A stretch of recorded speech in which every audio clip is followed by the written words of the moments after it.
C'est une question politique, on est d'accord. La proposition de loi défend un moratoire sur les grands projets routiers et autoroutiers sur la base des arguments suivants: l'absence de pilotage de la politique des transports routiers, des décisions d'utilité publique qui sont prises sur des bases socio-économiques datant de 30 voire 50 ans qui ne sont plus du tout adaptées, notamment par l'absence de prise en compte des impératifs climatiques et de la négligence de la biodiversité, et l'atteinte à la santé humaine. Une petite parenthèse pour notre collègue Meurin qui parlait de pollution et du problème des bouchons. Écoutez, si vous ne comprenez pas que le fait de déplacer la pollution ne la fait pas baisser, et même en réalité, elle augmente du fait du trafic induit, je ne peux plus rien pour vous.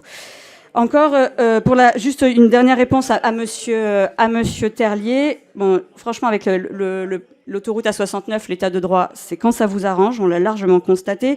Et en l'occurrence, lors de notre audition avec monsieur Lédinvic, l'ancien président de l'autorité environnementale, nous évoquions justement cette difficulté de la longueur des procédures judiciaires, le fait que les recours ne sont pas suspensifs, et le résultat des courses, c'est que quand il y a jugement, s'il y a jugement, en fait, les dégâts sont déjà faits. On l'a vu, par exemple, avec la décision au printemps du tribunal administratif. Merci Damien, au printemps dernier, donc qui a annulé justement l'autorisation d'une route, mais qui était déjà construite. Donc, vu qu'on parle de dégâts là qui sont irréversibles, ça vaut le coup, effectivement, de repenser ces procédures. Et encore une fois, ça ne vient pas que de moi. Et ça plaide aussi pour le moratoire que je propose. Et je le rappelle, pour ceux qui font semblant de ne pas comprendre, un moratoire, c'est une pause.